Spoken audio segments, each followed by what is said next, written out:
Hello everybody. This is News Reporter Jack reporting to you live from Harlem, New York, and today we're going to learn about ordinary people doing unusual things. Has that ever happened to you before? I don't know what it means, but I understand that I know Officer Calvin is at home trying to talk to the boys about ordinary people doing unusual things. I'm here today with Bob the Groundhog, and I think that it's going to be just fascinating finding out just what is he talking about. I'm sorry. Once again, News Reporter Jack, let's go live to Officer Calvin's home and find out just what's going on. Okay, every time I see you, Adela, you're in the kitchen. Hey, what's going on? What are you doing? That's something different. That's weird. Nothing's weird. It's just me in the kitchen with Greg. And today we're going to be making peanut butter and orange sandwiches. Because that's the type of food that Greg likes to eat. Yeah, that's the type of sandwiches I like to eat. Peanut butter and oranges sandwiches. Now, don't you guys like to eat those sandwiches too? I see that you guys are making peanut butter and oranges sandwiches. Okay, that's a little different, but that's all right. That's an example of people doing something a little different. You know what? It's real getting close to Easter, and I'm reminded of something. In Mark chapter 4, verses 12 through 15, it goes like this. It talks about Jesus. On the first day of the festival of unleavened bread, it was customary to sacrifice the Passover lamb. Jesus' disciples asked him, "Where do you want us to go and make preparations for you to eat the Passover?" So he sent two of his disciples, telling them, "Go into the city, and the man carrying a jar of water will meet you." Okay? He said, "A man carrying a jar of water will meet you. Follow him.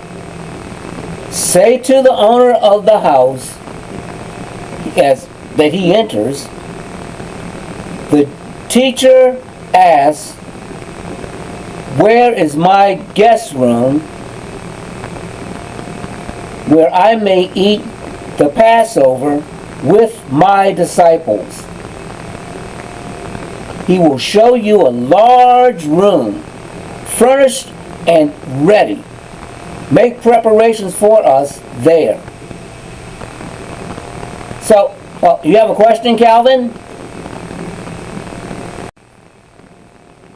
Yeah, I have a question. Hey, look, this isn't children's church, and you're not Youth Pastor Emmanuel.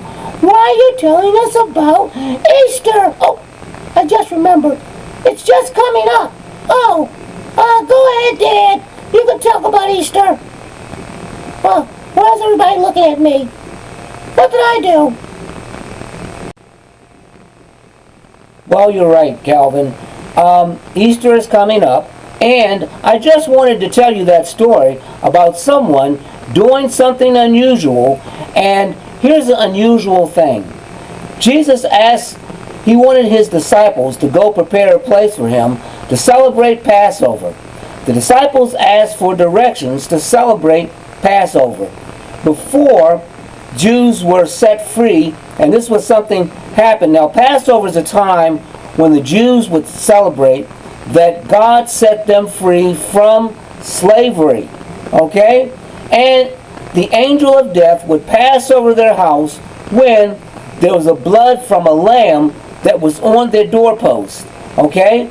So that's what Passover is all about.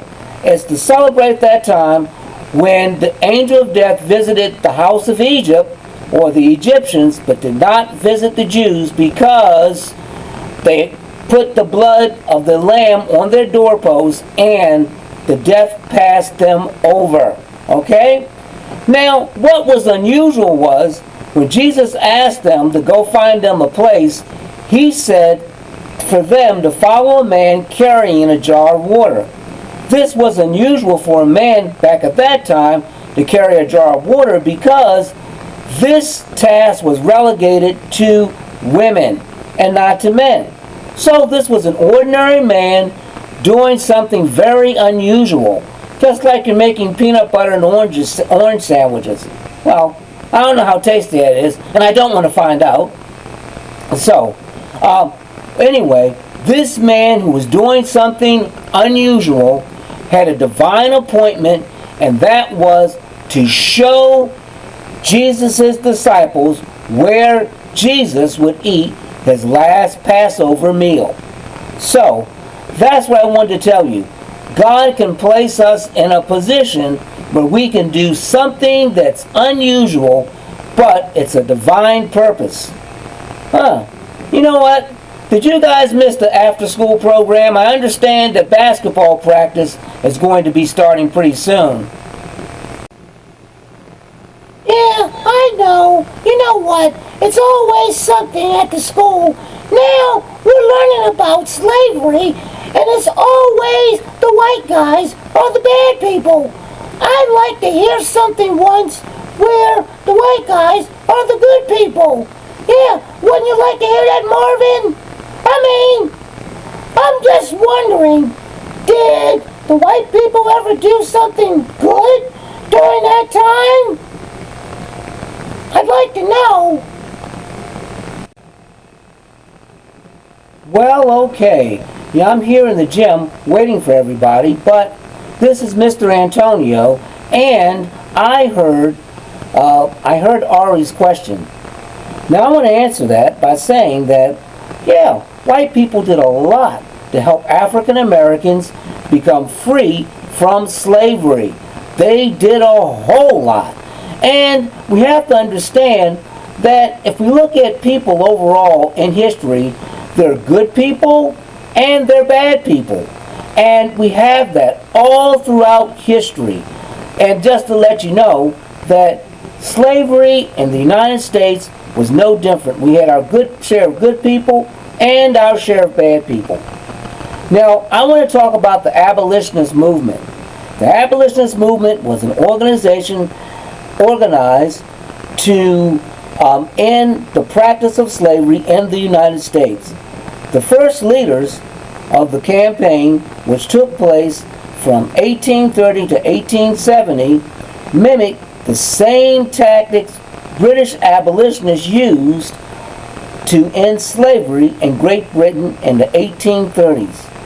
Though it started as a movement with religious underpinnings or religious undertones, or started in with religion, Christianity being the primary thing, abolitionism became a controversial political issue that divided the country. Supporters and critics often engaged in heated debates, and sometimes it got violent, even deadly confrontations. In other words, they yelled at each other a lot. Now, a lot of divisions and animus, or anger, was fueled by abolitionists, along with other factors that led to the Civil War and ultimately to the end of slavery in the United States. The abolitionist, as the name implies, is a person who sought to abolish slavery during the 19th century.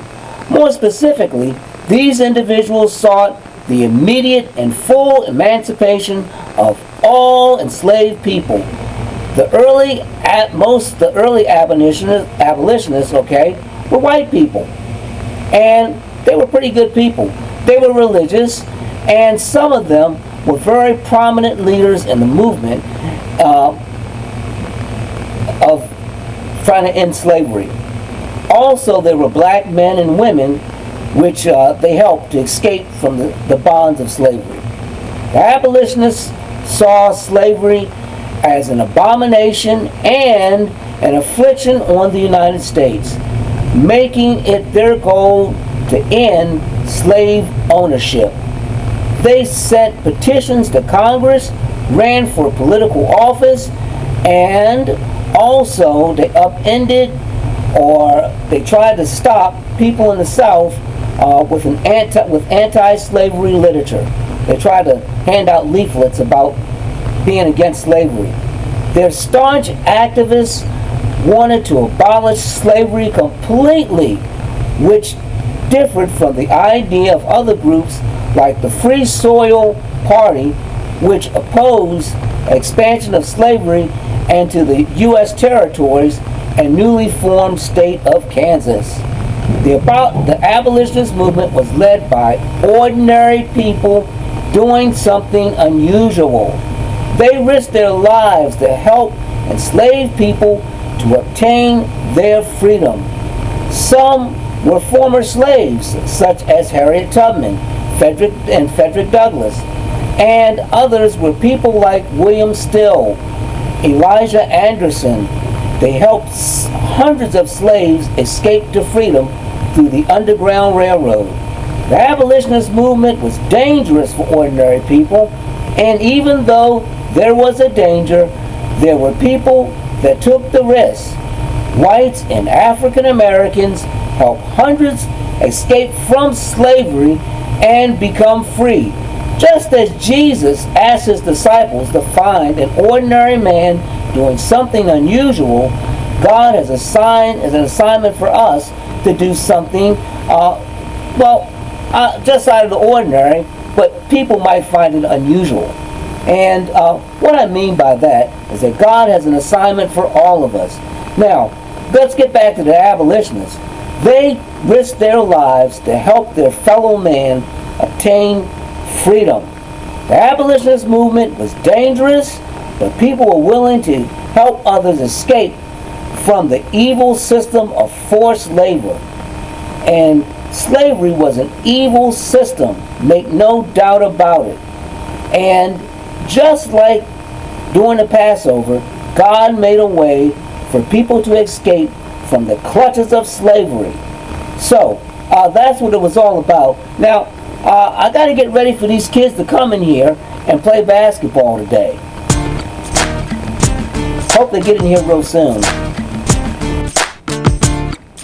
Well, hello everybody.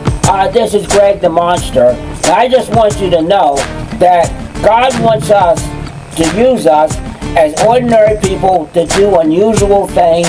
And, during the abolitionist movement, God used ordinary people to help out others escape from slavery, and they were just doing something that nobody else thought they could do.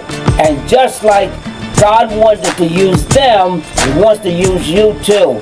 So, and remember, Mark chapter 4, verses 12 through 15, where God used an ordinary man to lead Jesus' disciples to the upper room, a man carrying water. That was unusual. Now I'm here today because I'm the best basketball player in Harlem, and not too many people know that, but I am. So I'm here at the basketball court. I'm waiting for everybody to show up so I can beat them at basketball. Hope you guys have a great week. See you soon.